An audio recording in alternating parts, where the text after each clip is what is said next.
Right, hello everyone and welcome to Warren's Team Talk. I hope you're all well today and having a great day. Thanks very much for coming and joining me. And what I'm going to do today with you is to review the games that took place at the weekend for the FA Premier League. So I hope that's going to be enjoyable for you. And before we get started, can I please ask you to, if you haven't done it already, to subscribe to my channel, and also make sure you share the video around with as many different people as you possibly can.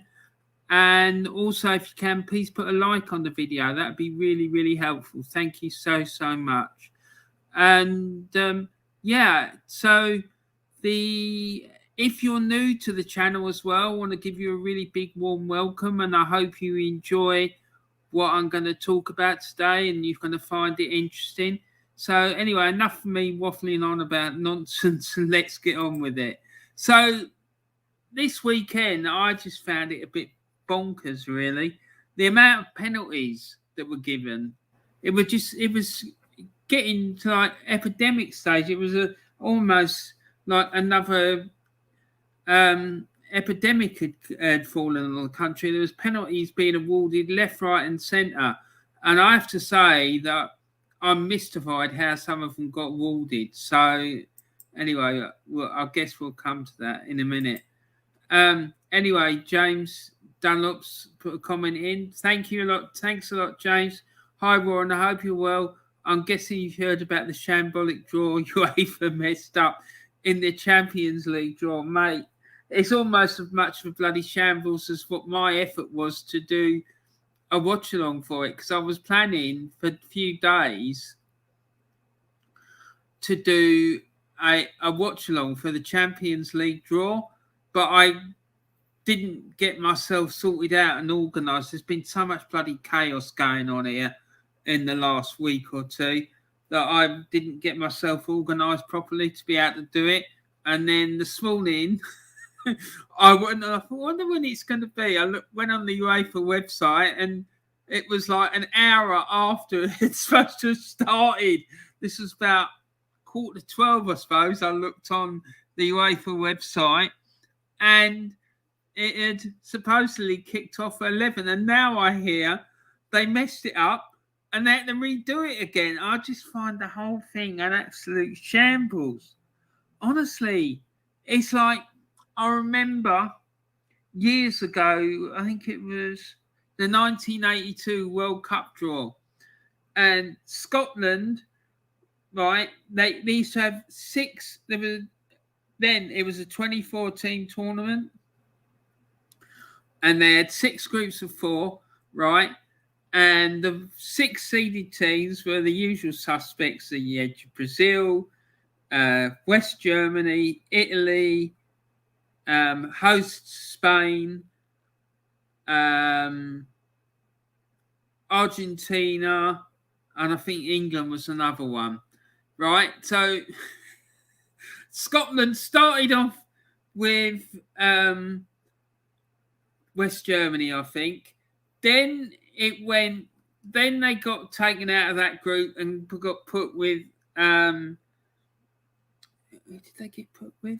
They got put with another major force. I can't remember who it was. Then they ended up in a group with Argentina, and they said, "Oh no, we can't have a British team playing in the same group as the Argentinians. It'll be a bloodbath." So they took them out of there, and they ended up in a group with Brazil. It was just absolute madness. And this thing, what I've just heard about, it's just an absolute shambles. And I have to say, it's almost as big a shambles of what I've heard is going on at Arsenal. It sounds to me like civil war's broken out between Aubameyang and Arteta, and I'm absolutely fuming. I just can't believe that this clown is being allowed to behave like this. It's shocking. Honestly, if I was one of those players at that club, I would have taken out a grievance against him or lodged a formal complaint to the owners about his behaviour. Because who the fucking hell does he think he is? What has he ever achieved in the game? What has he ever won? Sweet fucking Fanny Adams. If I was a Bamiyang, I'd be saying to him, yeah, and who are you? Who the fuck are you? What have you done in the game? What have you achieved? He's a shit player, a shit manager. He never won any international honours. Honestly, it's a fucking joke, and it's complete and utter disrespect. So anyway, sorry to kick off like that. But anyway, James, I hope you're well, mate, and you're having a good day. So, yeah, as I was saying, there seem to be a lot of penalties awarded. And I don't quite understand why these referees haven't got the balls to stand up to these players and say, listen, you're bang out of order. I'm booking you for simulation. You do it again and you'll be off. And to be honest, I'd have them off for simulation from the get-go. I wouldn't be like warning them with yellow cards and whatnot. I think you've died. That James Maddison one, that was pathetic. Honestly, I'm going to rename him bloody Chris Snow. It was just an absolute shambles. James comes in, says, I'm good, thanks. Well, I'm glad to hear it, mate. I hope you're all right. And I hope you're looking forward to Christmas and whatnot. Listen, mate, I saw a little bit of the Everton game last night and I was fuming. Absolutely fuming. I felt really sorry for you. I was thinking about you when I was watching it. I saw a bit of the game from just after when Palace went 2-0 up, and then you started to try and have a mini fight back, and then Rafa took off Richarlison, and he wasn't happy about coming off, but then he explained that at half time he had a thigh strain or something, and they were worried about him, so they wanted to take him off. So why he was allowed to come out for the second half, I just don't understand. I think Rafa really handled that situation badly. And the pair of them, honestly, I just think it's another Arteta Aubameyang situation. And James said, I've given up with VAR and the refs. Some of the decisions over the weekend are baffling. Mate, those penalties were a fucking joke. All of them. How Chelsea got 2 penalties in that game is beyond me. I just find it ridiculous. The Leicester penalty against Newcastle was a joke. I mean, the fella dived about 2 foot away from the Newcastle defender. And I just find it shocking. Someone saying, oh, yeah, well, it's because he put a leg out. What? What are you fucking talking about? That is absolute nonsense. Did he touch him? No. Then it's not a fucking penalty, you clown. Honestly, these pundits, they're fucking clueless. And James says it got toxic in the away end at Sellers Park. Fans started singing Fat Spanish Waiter, which was bad to happen. Oh, my God. Fucking hell. It's going to kick off, isn't it? He's going to go. He's going to get the fucking sack. I can see it coming. But the problem is, I just can't see anyone else doing any better than him. I just can't. The problems of that club are bigger than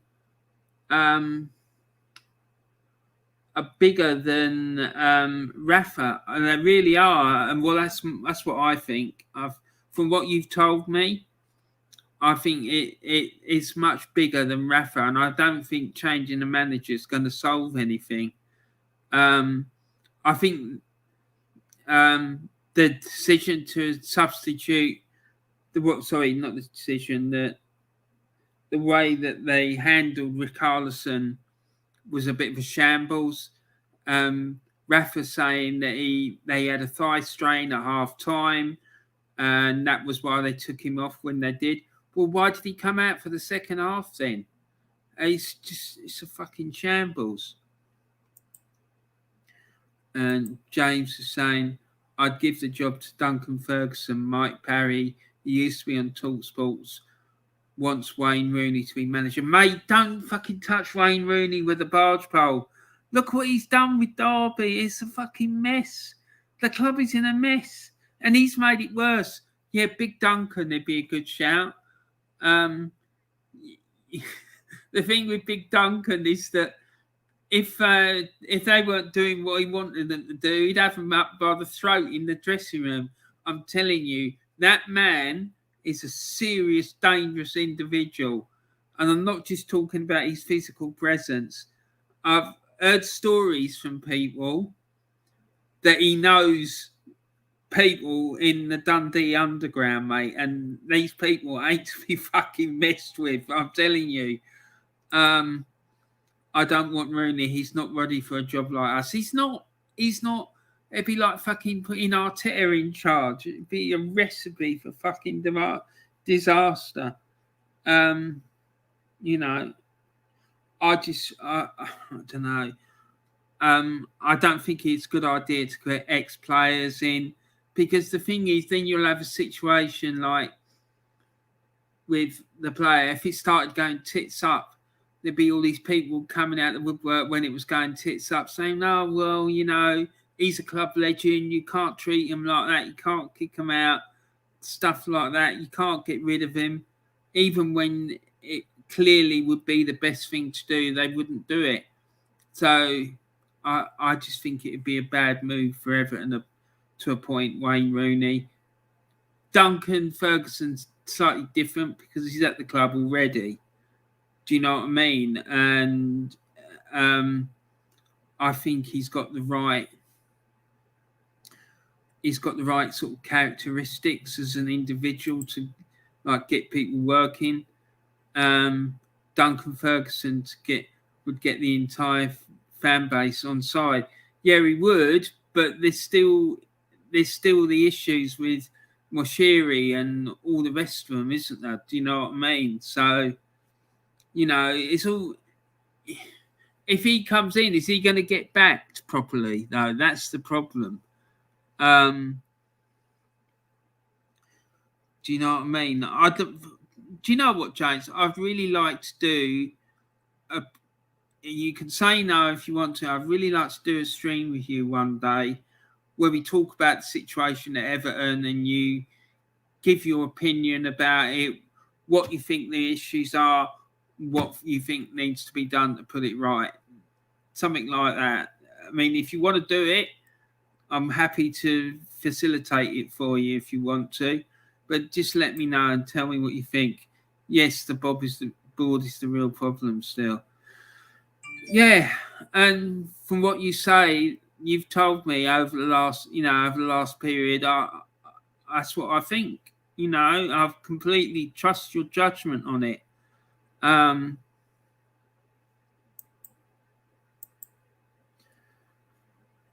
James says, I wouldn't mind doing it, Warren. Right, mate, I'll try and get it sorted out for you. What's it? Yeah, maybe if we can do something in the week after next, well, maybe around Christmas time or something, if you want to do it, that would be pretty cool. Anyway, so let's move on. Right, so at the beginning of the weekend, this was the Premier League table. This is for any games we played. We had Man City sitting top, Liverpool sitting second, Chelsea sitting third, West Ham were in fourth, Tottenham were in fifth, albeit they had played game less than everyone else, well, except for Burnley anyway. Manchester United, Arsenal and Wolves. And then in the bottom three, we had Burnley, Newcastle and Norwich City, all on 10 points. So Everton was sat in 12th with either side of them. They had Leicester and Brentford. And so let's look at the games and see what happened. So we had Brentford against Watford. Brentford won the game by 2-1. It was a Friday night game. Watford went 1-0 up with in my opinion, I thought it was a really good goal from Dennis in the 24th minute. And then Watford went 2-1 up in the dying embers of the game. And Natalie Sawyer got really upset on TalkSport on Saturday morning because she heard one of her colleagues, saying that Brentford stole a win away from Watford in the dying embers of the game. And I have to say, I've got some sympathy with that, because, you know, the game is the game, and it lasts for however long the referee says it lasts. Just because you score 2 goals late on doesn't mean that those goals aren't as valid as goals that were scored like sort of midway through the game or something. I just think it's bonkers. Yeah, so they won the game, and the first of many penalties of the weekend was scored by Brentford to win the game. And James, I wouldn't mind doing. Oh, you read that. And what on earth was that Watford defender doing, giving away that penalty, mate? I don't know. I don't understand it, especially that late in the bloody game as well. Last thing you want to do is do something that's going to give the opposition the chance to win the game. Because the thing is, if you do that late in the game, your team has then got no chance of coming back and salvaging anything out of the game, because it's just too late. There is no time. It was bonkers. So the match stats, Brentford had 14 shots, 5 of which were on target. They had 64% possession, 472 passes were made, and their pass accuracy was 74%, against Watford, who made 6 shots, 2 of which were on target. They had 36% possession of the ball. They made 281 passes, and their pass accuracy was 58%. So looking at those stats, you'd say that Brentford probably deserved to win the game. But, yeah, games ain't won and lost on the basis of statistics, aren't they? Do you know what I mean? So next game, Manchester City against Wolves. And this was... the madness that happened around that sending off in this game, it was crazy. What the hell was that lad doing? Right, it gets booked, right, for a foul, and then less than a minute later, he gets another yellow card for not retreating for the free kick. I just think it's crazy. What on earth was he doing? If I was Bruno Lage, I would add him in the office and find him a month's wages and said, "What the hell do you think you're doing?" and disciplined him big time, because basically he has thrown the game away for his colleagues. Sterling scored a penalty in the 66th minute, and wasn't this the game where the bloody ball hit the guy underneath the armpit as well? And referee gave a penalty for it. I mean, what the hell? What possessed the referee to give a penalty for someone getting the ball hit underneath the armpit? I just find it staggering, honestly. Maybe it's me. Maybe I'm going senile and old, right? But I just don't fucking understand how that is a penalty. You have to question what goes on in players' minds these days. Jimenez literally given City the advantage. Yeah, and, you know, they've been really strong defensively of late. Do you know what I mean? But that made it really difficult for them. I mean, Manchester City are an incredible side. You know, there's no two ways about it. And then to give them a man advantage like that's just crazy talk. It really is crazy. What the hell was he thinking? I don't know if he was really pumped up and he couldn't think properly, but it was crazy. It really was fucking crazy. Honestly, it was madness. And these were the match stats. Manchester City had 24 shots, 10 of them were on target. It looks similar to the shots on target they had when they played Arsenal. It's crazy. 71% possession, 746 passes, and 91% pass accuracy. Mad. That is mad. 91%. That's ridiculous. Poor Wolves, they had 2 shots and only one of them was on target.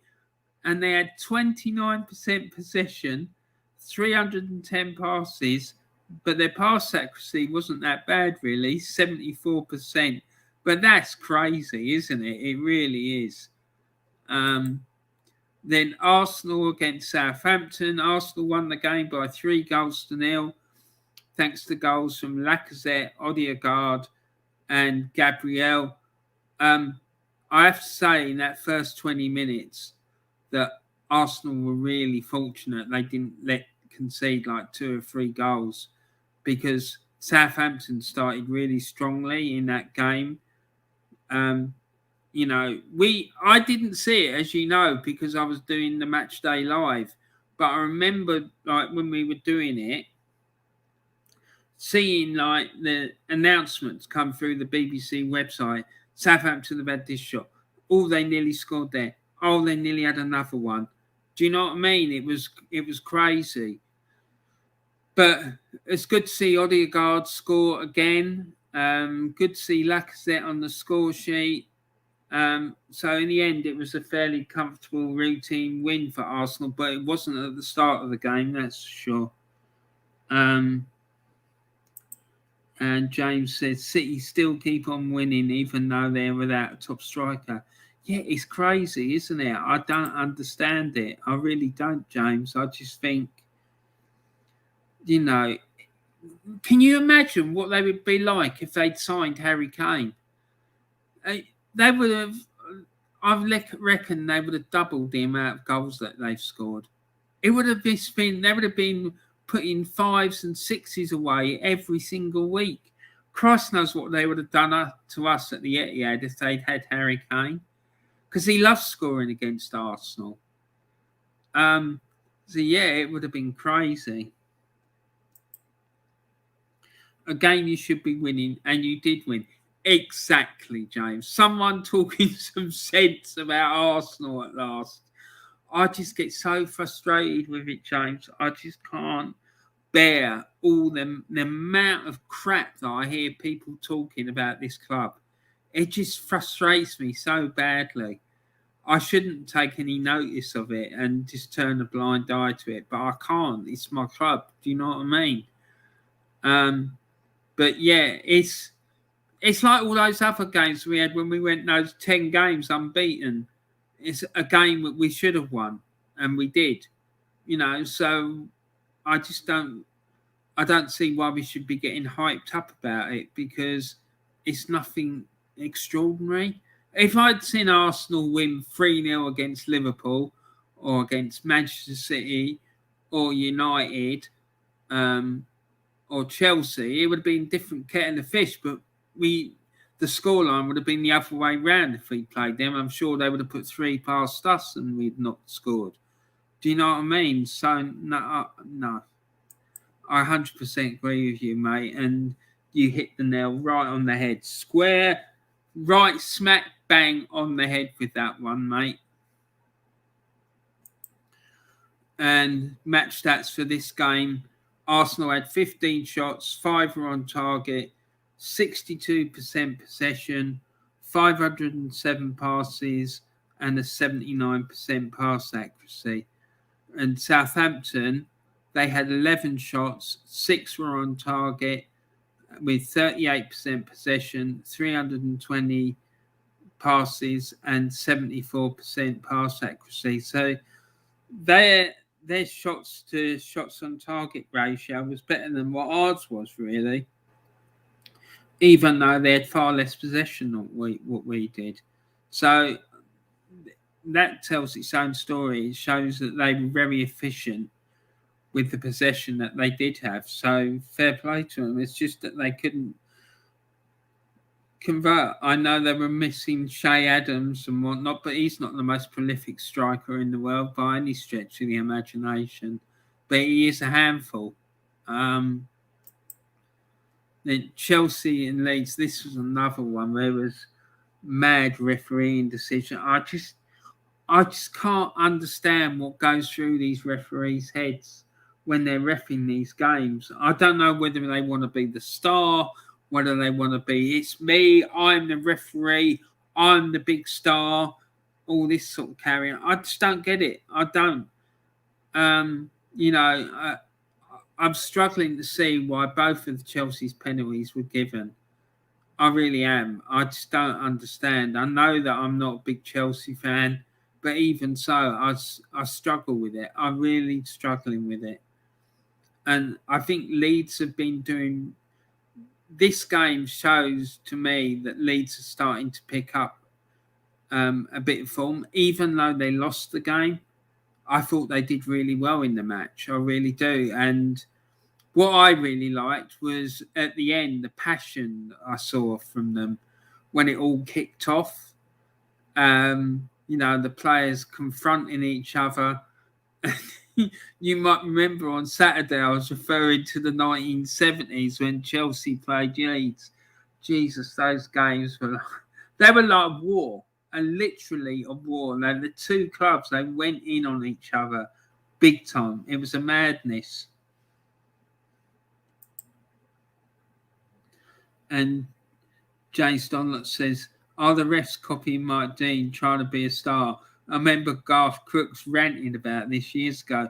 That's what I think it is. I'm really seriously considering that's what it is. But if you're going to do something like that, at least make sure that the decisions that you're giving are right. Because they're not. 90% of them are wrong.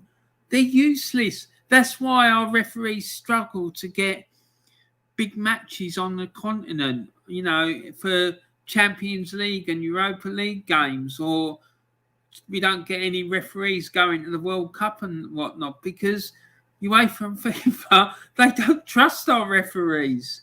They don't. They think they're a joke. And I have to say, I agree with them. I think they are a joke. It's embarrassing. Do you know what I mean?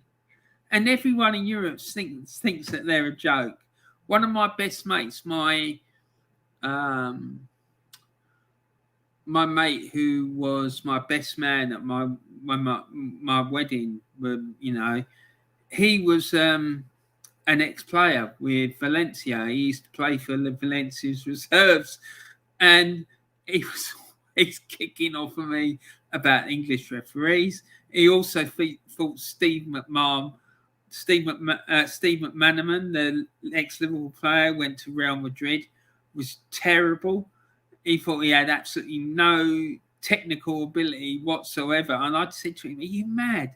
He is mad talented. He's one of England's best, most skillful players. He's going to meet, mate. He has got no technical ability whatsoever. He thought he was crap. And this lad, he was a massive Real Madrid fan, but he told me, he used to tell me that Mendieta, he used to train with Mendieta, and he said that Mendieta was an absolute animal. He loved partying and all this carry on and stuff like that. So, yeah. So the match stats for this one, Chelsea had 16 shots, 6 were on target. They had 58% possession, 415 passes, 83% pass accuracy. Leeds had 12 shots, 5 were on target. They had 42% possession. They had 304 passes with a 73% pass accuracy. So, yeah, the stats seem to suggest that they did really well. And then the Liverpool-Aston Villa game now. James Dunlop says, no wonder why British refs don't go to the World Cup. Didn't go to the World Cup in 2018. Every time I look at who's refereeing any match in the Premier League, my response my response is it doesn't make any difference. They're all shite. They are, mate. They are. They're a joke.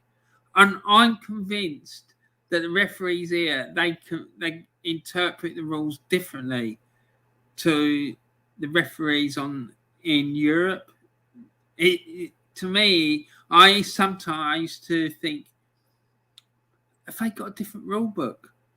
Because it just don't make any sense to me. It just doesn't.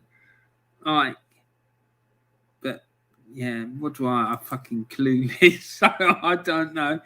All shite. Yeah, no, I knew what you meant, mate. I knew what you meant. But then we had this Liverpool Villa game, 1-0 to Liverpool. Mohamed Salah scoring with a penalty. Now, I got really, really pissed off with Liverpool in this game. If they'd put as much effort into trying to score a goal as they did in trying to win a penalty, I think that they would have won this game comfortably. Every time they got in the box, they were like going over like a bloody sack of spuds. It was just insane. And then seeing Steven Gerrard, like bloody the reception he got, I just like it just annoyed. I found it not annoying, but I was just found it a bit embarrassing. Like the love fest. I know he's a really big cult hero and stuff like that, but I don't know. I just think it's a bit mad. Villa made it a tough game at Anfield. Yeah, and Gerrard set the team up well and he had them really well organised, but that business of like constantly trying to go down in the penalty area and trying to win penalties all the time, it was a bit OTT, to be honest. So, yeah, the match stats, like Liverpool had 16 shots, 6 were on target, 58% possession, 415 passes, and a pass accuracy of 83%. And then they had 12 shots, 5 were on target, they had 42% possession, 304 passes, and 73% pass accuracy. So again, like Villa really held their own really, and they did much better at Anfield than what Arsenal did. That's for sure. So yeah, I'd say that so far Steven Gerrard's doing quite a good job. Liverpool always find a way to win even if they don't play at their best. That's what top sides do. Exactly, mate. If you want to go and win a title, there are games when you have to grind out a victory. And that's what they did in this game. And they did it the week before against Wolves as well. So at the end of the day, fair play to them. But I just found it a bit mad, really. But yeah, so then the next game we're going to talk about is Norwich against Manchester United. Another game where there was a dubious penalty. I'm not convinced it was. People have said, yeah, well, he grabbed Ronaldo around the neck and hauled him to the ground, but I'm not actually that convinced about it. And Ronaldo scored from the penalties. But what I found mad about this game was the amount of Norwich fans I've heard people talking about it. There were like loads of them taking pictures of Ronaldo scoring his penalty against Norwich. I mean, what's that all about? Yeah, I know he's probably one of the 2 best players in the world, but you know, you're there to support your team, not watch Manchester United. Do you know what I mean? It's just a bit. I just find it a bit weird, really.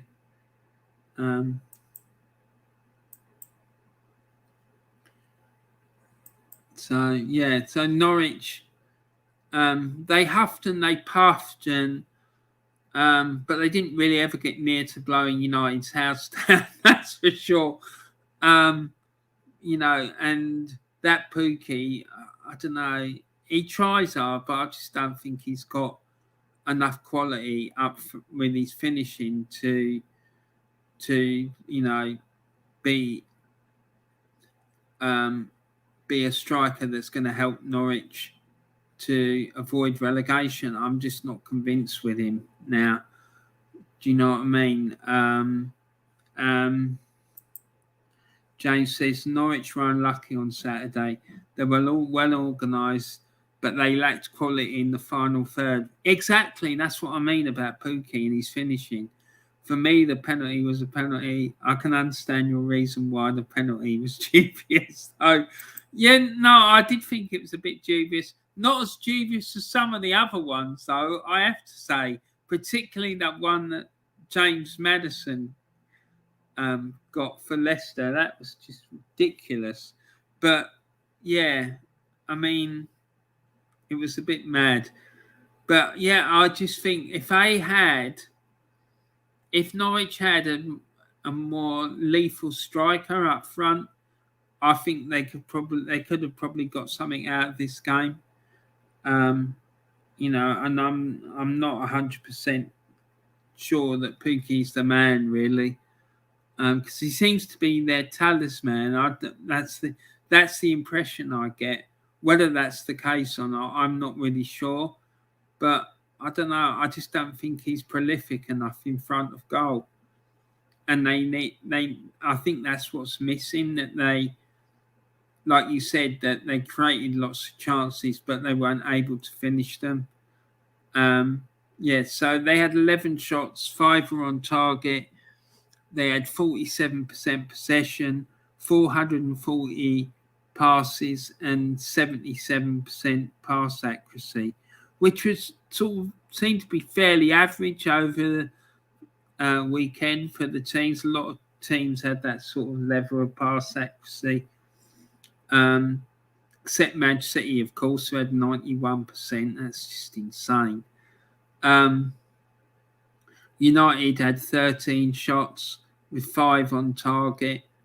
They had 53% possession, 501 passes, and an 81% pass accuracy. So, and then Brighton and Tottenham, that game got called off due to COVID outbreak at Tottenham. And I've heard that the Man United game might be the next one to go because of it. So watch this space. Burnley and West Ham, that for me was quite an interesting game. I thought it was going to be really boring, but it was quite interesting. West Ham struggled in that game. I mean, when I say struggled, I just mean like to apply the finishing touch. I don't think... Yeah, Sean Dyche said that he felt Burnley didn't play particularly well in the first half, and they picked up a bit in the second. But yeah, it ended in a 0-0 stalemate. And yeah, you're right, James. De Gea was Man United's best player on the pitch in the Norwich game. I think he was as well. He made a couple of really good saves from Norwich. Particularly that one where he tipped it. He tipped it onto the bar or he tipped it over? That was a fantastic save. But he's been doing that a lot of late. United's problem is that they have a team full of individuals. You're absolutely right, mate. And I think, like Arsenal, their midfield's quite weak. So, which is a bit weird when you think about some of the players they've got. Yeah, I just think they need a bit of an upgrade, particularly in the defensive area of their midfield. Burnley, as usual, made it a hard game. West Ham couldn't find a way through. Yeah, that's what I thought about it as well. They just didn't have that killer touch at the weekend, West Ham. I think they're a very good side, but yeah, I don't know. There was talk about Origi going there from Liverpool to West Ham. Whether that'll happen or not, I'm not really sure, but be an interesting one. If like Mikel Antonio and Origi playing up front together, that would be pretty impressive. So the match stats for this one. Burnley had 9 shots, 1 on target. That's not good, is it? 40% possession, and 308 passes, and a 65% pass accuracy. So, you can see what Sean Dice was saying, that he didn't think they played particularly well in the first half, but I'd suggest that they didn't play well all game, really. Probably they worked hard, and I agree with your assessment that they made things difficult for West Ham. But then you look at West Ham's match stats as well. They had 16 shots, but only 3 were on target. Tends to suggest their shooting was a bit wayward. They had 60% possession, made 462 passes with a 74% pass accuracy. So it looks like they need to work a bit on their finishing. And the next game, this was the one that really wound me up. Leicester against Newcastle. And it's not because I've got a soft spot for Newcastle. I do like Newcastle as a city. I do like the people, but it's got nothing to do with it. I thought that penalty that Leicester got for their first goal was an absolute joke. The way that Maddison went down in the box was an absolute joke, in my opinion. It was just like watching Chris Snowd or something. It was crazy. It really was. And then after that, there was only ever going to be one winner. And Leicester went on the rampage a little bit, and they won the game really comfortably. They ended up winning by 4-0. And Maddison was superb throughout the whole game, really. So, yeah. Leicester had 8 shots, 5 of which were on target. They had 47% possession, 398 passes, and a 79% pass accuracy. Newcastle, on their other hand, they had 12 shots, 3 were on target. They had 53% possession, made 426 passes, and had a pass accuracy of 79%. So their passing's not too bad. They made more passes than Leicester and enjoyed the same level of accuracy. But, yeah, I just think that it's going to be a very difficult task for Newcastle to stay in the Premier League this season. So, yeah, bit of a worry, really, if I was a Geordie. And then the last game of the day is Crystal Palace against Everton. And like I say, I saw some of this game. I was watching it on my phone. I saw a bit of the game from after when Palace went 2-0 up. Everton pulled a goal back from Rondon in the 70th minute. And at that stage, I thought Everton were playing quite well. And I really thought that they'd snatch an equaliser. But then Palace that Gallagher lad, he looks really, really top talent. And he smacked in an absolute screamer of a goal in the last minute to put any ideas that Everton had about a revival out of the window. So Palace won the game by 3-1. Probably on reflection, they deserved to win the game, but there's question marks for me about the way that Rafa handled Richarlison. I just don't understand that if the lad had an injury at half time, why he was allowed to come out for the second half. It just don't make any sense to me. It really doesn't. I just don't get it. I don't know whether he thought that he might be able to run the injury off or what, but I don't know. Maybe the player said that he wanted to come out and Rafa said, right, okay, we'll give it 10 minutes and he's still not right. You're going to have to come off. But I don't know. It just don't make any sense to me. James says, I have to give big credit to Palace. They were by far the better side, and that Conor Gallagher was brilliant in that midfield. He's top talent, isn't he? He really is. I mean, and that goal that he scored right at the end was absolutely stunning. Chelsea away on Thursday next for us, and then Leicester on Sunday at home. It's going to get even more toxic. Well, you've got 2 easy games coming up then, James. Jesus Christ. Honestly, it's going to get really peak, isn't it? It really is. If he survives until after the new year, I'll be surprised. The more I think about it, the more I think that he might be shown the door sooner rather than later, to be honest. So Palace, the match stats for this game were that Palace had 17 shots, 6 were on target. They had 62% possession, made 475 made 475 passes, and had a pass accuracy of 83%. Everton had 12 shots, 6 were on target.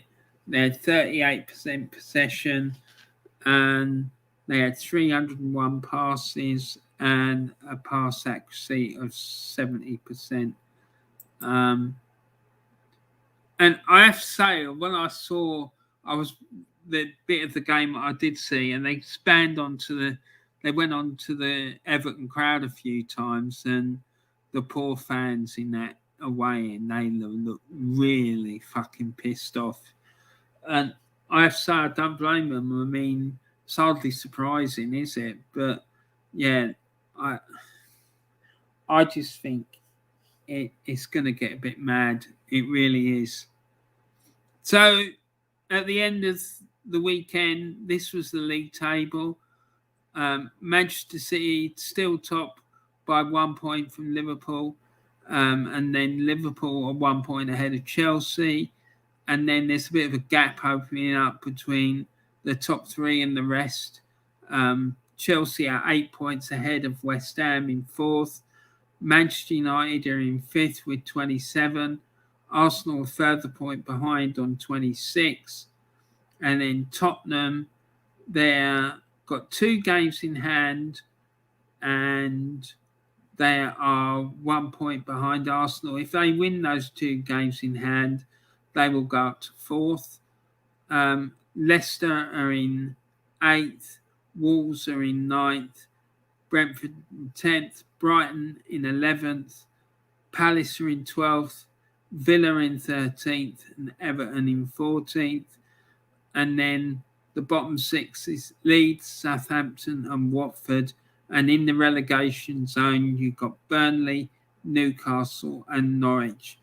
Burnley are on 11 points, and Newcastle and Norwich are both on 10.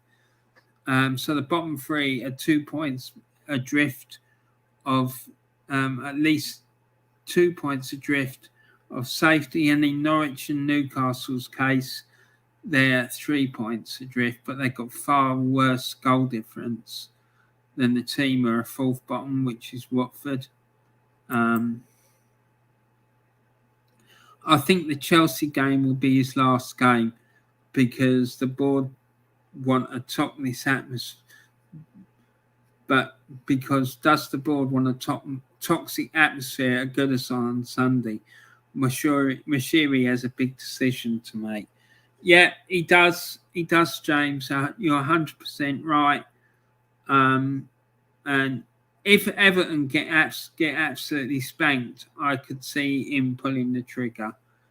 If Everton go there and play really well and either get a point or they lose by a narrow margin, then I think he might hold on. But after what I saw last night, I think I wouldn't be surprised to see him go. I really wouldn't. Taib's in the chat. Hi, Taib. Hope you're well. He says, hi, Warren. Yeah, I'm good, mate. Not Nice to see you, Taib. I hope you're doing all right, sir. And Taib says, hi, James. James says, hi, Taib. And Taib, well, Arsenal are so far away from competing with the top clubs. Laugh at that. No surprises there, Taib. We're a shambles, mate. We really are. And you're 100% right. We are 100%. We're so far away from competing. It's frightening how far behind we are. How far behind we are the top three. It's shocking. It really is.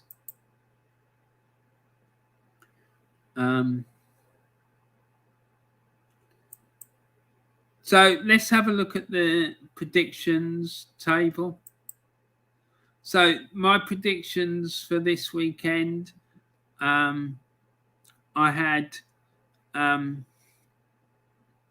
Brentford against Watford. I said it would be a 1-1 draw. Brentford won by 2-1.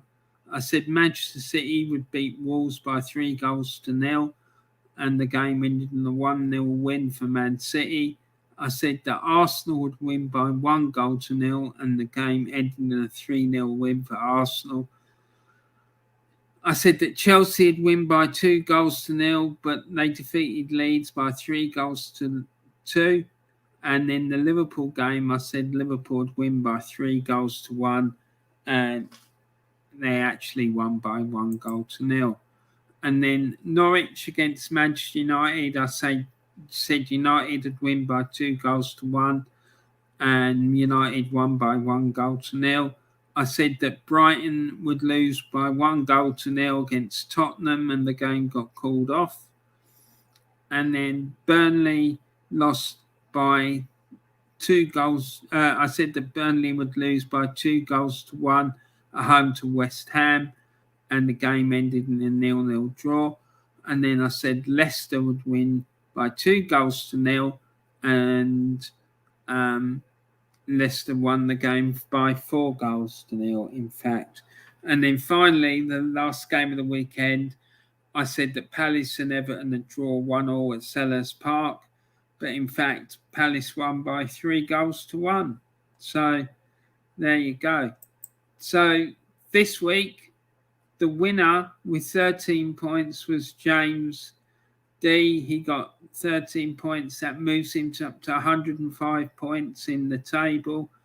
My mate Mick, he got 5 points this week. It moved him on to 90 points. I pulled back some of the deficit on Mick, and as I got 7 points, which moved me up to 80 points. And I didn't get any predictions from Jamie, so he stayed on 8 points. So I just want to talk about the games. There's apparently games in the Premier League this midweek, so I'm not going to be able to do any preview shows. But here are my predictions for match. These are the matches for match 17. Brentford against Manchester United tomorrow night, Norwich against Aston Villa tomorrow night, and Manchester City against Leeds tomorrow night. Then on Wednesday, we've got 4 games. We've got Brighton against Wolves, Burnley against Watford, Palace against Southampton, Arsenal against West Ham. And then on Thursday, we've got Leicester against Tottenham, Chelsea against Everton, and Liverpool against Newcastle United. Now, unfortunately, like I say, I'm not going to have time to prepare a show for any of these games. But rather than what I did last week, I want to give you the opportunity to make predictions if you want to for the games. So, because I've made my predictions, and you can either put them in the comments section now, or if you want to have time to think about it, come back later into the video and put it in, watch it on playback again, and put your predictions there. or you can email them to me at the Warren's Team Talk email address. So that's Warren's Team Talk at outlook.com.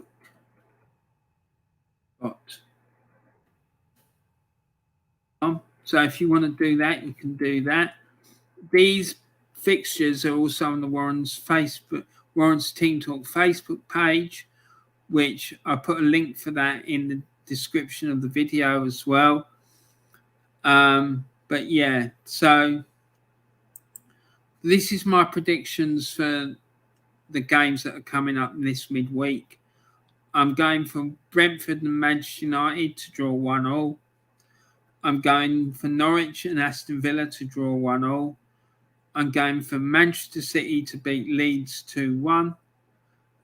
Brighton and Wolves to draw 0-0, because I think Brighton have problems scoring goals and Wolves look absolutely watertight at the moment. Burnley, I think, will beat Watford by 1-0. And that's a massive relegation dogfight, that one.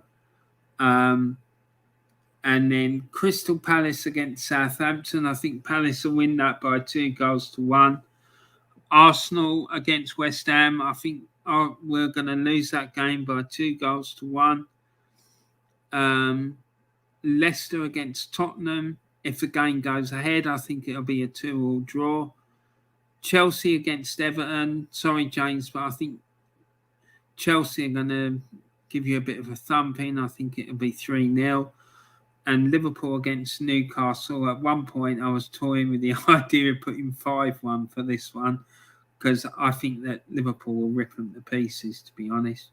But I decided to be generous and put the 3-1 for that one. So that's my predictions. Like I said, and James has already put his predictions in. Top man. Wow. Top man. Brentford, Man United might not go ahead. Yeah, that's true. United have had some positive COVID cases. If it does, then go ahead. I'm going Brentford 1, Man United 1. And then he's gone Norwich. James also saying Norwich 1, Villa 2, Man City 3, Leeds 1, Brighton 0, Wolves 0, and Burnley 0, Watford 0. And then Palace 2, Southampton 0, Arsenal 1, West Ham 1, Leicester 2, Tottenham 1 if it goes ahead. Yeah, quite. Chelsea 3, Everton 0, and Liverpool 4, Newcastle 0. Exactly. I think your predictions are very, very... I think they're spot on, mate, to be honest. And Taib says, I was dreaming that Arteta got sacked and woke up and banged my head and remembered that idiot is silly Charles laugh out loud. Well, I hope you didn't hurt yourself too much, mate. But yeah, Jesus, that would be... if that could only come true, mate, that he could get sacked, that would make me really happy. Because he's just destroying this club. He really is. I've just heard about all this fallout about this stuff with Arteta and Aubameyang, and I'm absolutely fuming. He hasn't got a fucking clue. This whole case with Aubameyang just sums it all up. He's destroyed Aubameyang. Look at his goal-scoring record at all the other clubs that he's ever been at. He's never in his career had a dry patch like he's had since Arteta has been here. And you have to ask yourself, I wonder why. It's just fucking terrible, honestly. I know that Aubameyang at some point his form's going to start dropping off because of his age and whatnot, but I'm convinced, and no one's going to take this away from me, that if he had a proper coach coaching him, that he would be banging in goals for fun like he did with Unai Emery. I'm convinced of it. I just think it's this fucking coach. He hasn't got a clue. He hasn't. He's clueless. His man management skills are absolutely shocking. If I was working in a company with him and he was managing me, there would be blood. There would be blood, I'm telling you. And I would have put in a grievance against him. I definitely would. It's a fucking joke. And James and Taib says, need a mince pie with double cream. That will cheer me up a bit and laugh out loud.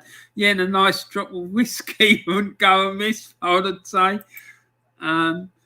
James Dunlop says, my mate who is an Everton fan says, he'd do a swap with you guys. We give you Rafa and we'll take Arteta. He said, my response is, are you pissed off out there? Mate, if someone offered me that on behalf of Arsenal, I'd bite their fucking hands off. I still rate Rafa. I think that he is a good coach. I really do. I just think there's so many issues at Everton that it's making it almost impossible. Laugh out loud, James. Yeah, honestly, what as well cements it for me is two things. One, no other forward player in that team at Arsenal is performing well. None of them, right? The other issue is that anytime there's a managerial vacancy with any of these other big clubs, right? How many of these other big clubs are coming in for Mikel Arteta? We've had Barcelona recently. They needed a manager. Manchester United needed a manager. Who else was there? I can't remember. But there's been a few of them. And not once have I heard any sniff of any of them coming in to approach Mikel Arteta. So, yeah, I just think he's a fucking clown. And I'm telling you, if he ever does get sacked by Arsenal, and between that day and now, if his form continues on the way it has done, he will never, ever manage it in a top level ever again. Ever. He won't. He won't, because his performance has been absolutely shocking.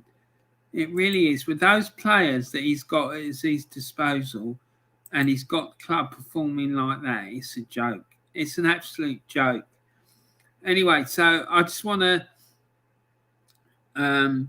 give a big shout out to the Claude and the GoonerClaude Trust.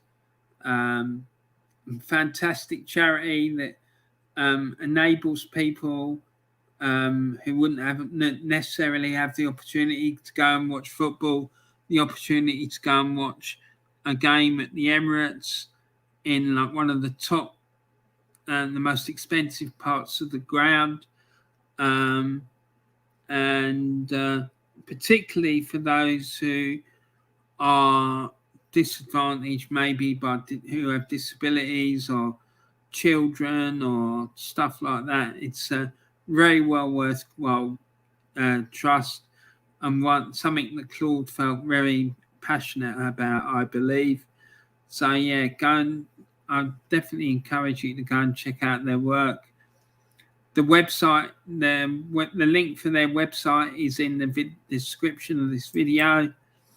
And then some other great YouTube channels that I definitely recommend that you go and check out is the Old School Gunner YouTube channel, the 3 Pointers TV YouTube channel, Arsenal Alex's YouTube channel, DrawnByDre, the Aussie Gooner, and the Claude and the Bansta's channel.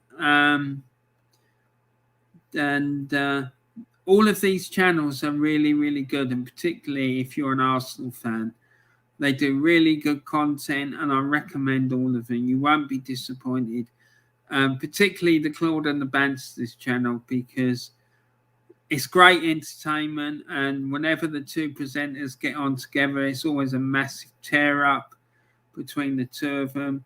You've got one who's massive Arteta in, and the other one who's massively Arteta out. So it kicks off big time when the two of them are on together. And some of the money they make from their YouTube work goes to support the GoonerClaude Trust. So yeah, go and check out all their channels. So give them a subscribe and share the content around. Put likes on the videos. I'm sure you won't be disappointed.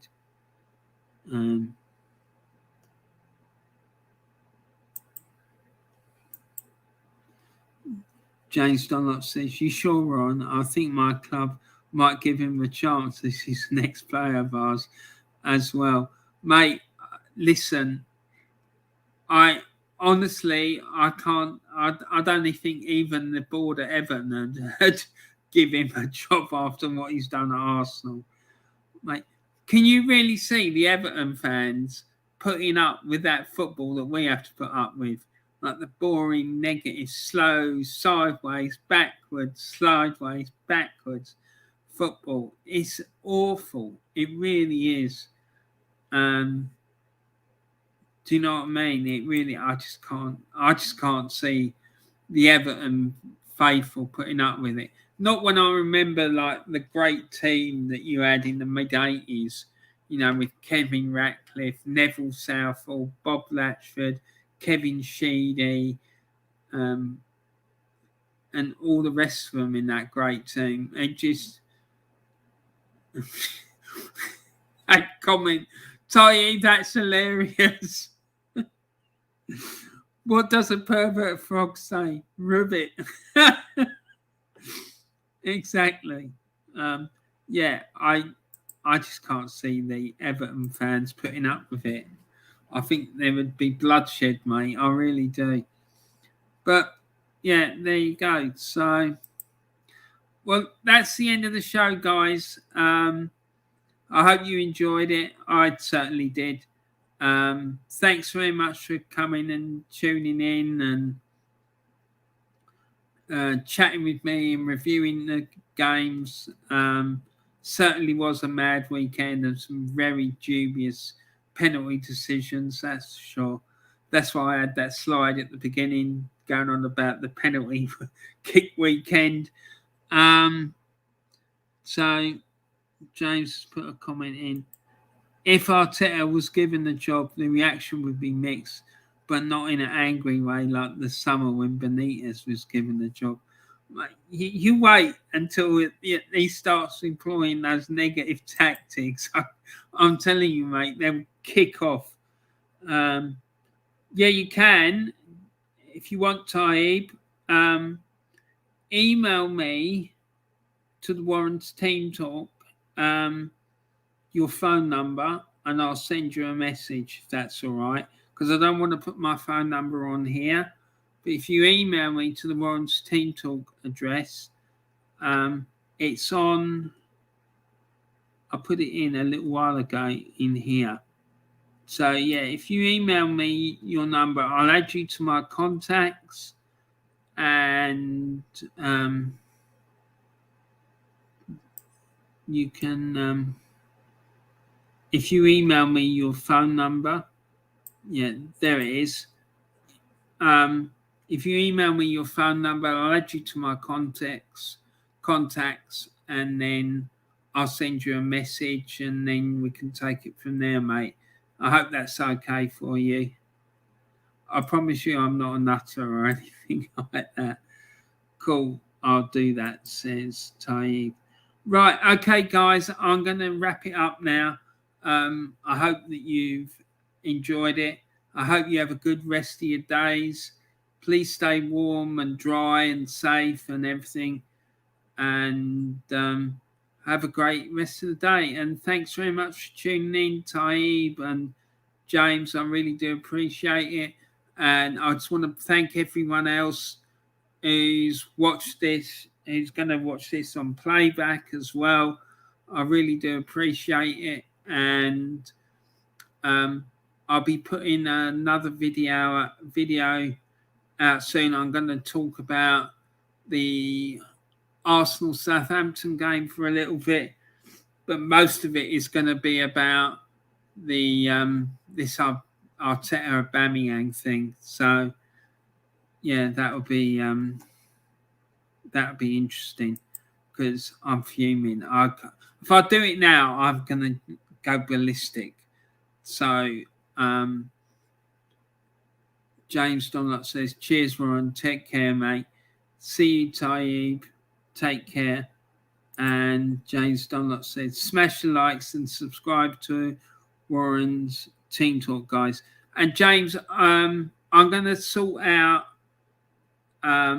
this thing about you coming on the channel to talk about Everton as well. I'm really looking forward to that. I think it'd be great. So I'm going to sort that out, and then hopefully maybe not next week, but the week after or something, we can sort that out. Anyway, I hope you're all right, but let me know when it's good for you as well. Yeah, and we'll have a chat and get something sorted. But yeah, it's great. Been great talking to you both, and I've enjoyed doing the stream. So yeah, it's been great. So I look forward to seeing you all again soon.